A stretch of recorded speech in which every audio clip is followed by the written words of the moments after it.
President Trump visited Nevada today to support Republican candidates for Congress. And while the president was taking part in a planned discussion about tax policy, immigration was still clearly at the forefront of his agenda. Emergency officials revived one person with Narcan 20 different times.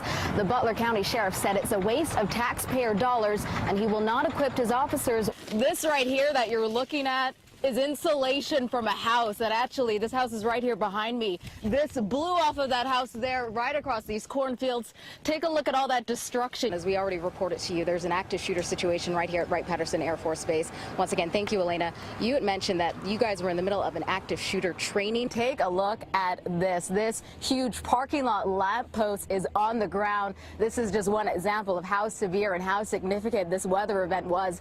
It's still raining, and it has been raining for the past few hours. A lot of flooding and a lot of wet roads. I'm actually going to show you. This is I-70 heading westbound, and as you can see, there's a car here that actually skidded off of the highway. The search for victims is over, but the search for answers is just beginning.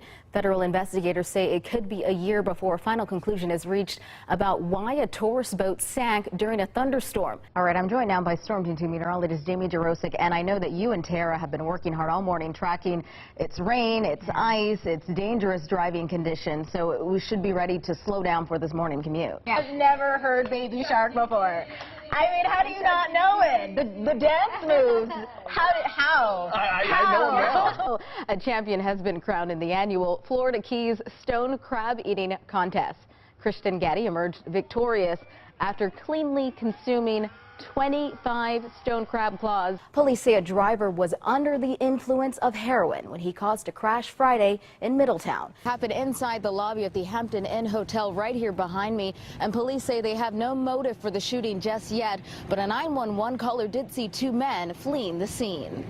A Huber Heights man is convicted for a hate crime. A Cincinnati federal court convicted 33-year-old Izmir Koch of Huber Heights on Monday. That's right, Mark and Brooke. As Brian just told you, people around the Miami Valley woke up to this, several inches of snow right at their front door. Road closed, and it's all because of this sign, warning of high water. Let's walk for a bit this way. You guys can just kind of look off into the background. You can see the road and this field completely covered. Men wearing badges and carrying clipboards knocked on her door. Now, her children were the only ones home, and when no one answered, one of the men used his shoulder to ram into her door. I ate all the funnel cake I could, and now I'm trying to burn some calories by winning one of these prizes. We're going to play a little basketball. I hope I'm not too rusty. Oh, that was a fail. Police tell me that the thieves are targeting cars that are left unlocked. Among the items stolen, a laptop, a woman's handbag, and even some cash that someone left inside their car. With the homeowner's daughter, who actually lives just down the street from this home, and she had her own experience with the weather today. This is Nicole Ellis. Nicole, talk to me a bit about what you experienced. California authorities are investigating a grocery store after a customer witnesses raw meat being taken inside with a shopping cart. The wildfire has ballooned to more than 89,000 acres and is only 5% contained. Amid a looming strike threat, Dayton public school teachers today joined in solidarity at a rally and picnic. Thousands of pounds of relief supplies, and that's on its way to Florida right now. And these are some of the items that are being sent. This is all going to go on the next trip. We've got some paper towels here. We've even got some dish soap and some hand sanitizer, dishwashing liquid. We've even got some razors, some lotion. This is a nice scent. I use this. Football season's almost here. I'm excited. Hopefully my Browns can make a comeback. At least win a game this year. I say that every year. Okay. Maybe. Feeling like football weather at least. It is. Those signs were actually taken down today after one parent complained the signs were disturbing given the country's growing problem of school shootings, and many others I spoke to agreed, but I'll let you see for yourself.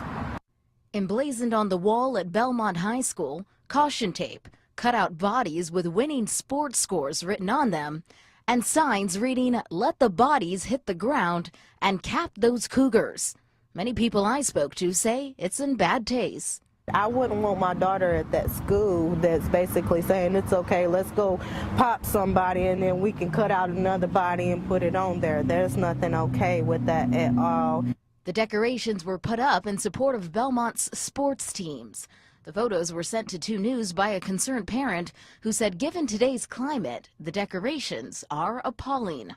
We're coming off a Florida shooting where a kid goes in, kills 17 kids, and plus around the Dayton area, we have youth that are involved in gun violence all the time, and for them to put that up on the walls like that, I was just very upset and disturbed by that.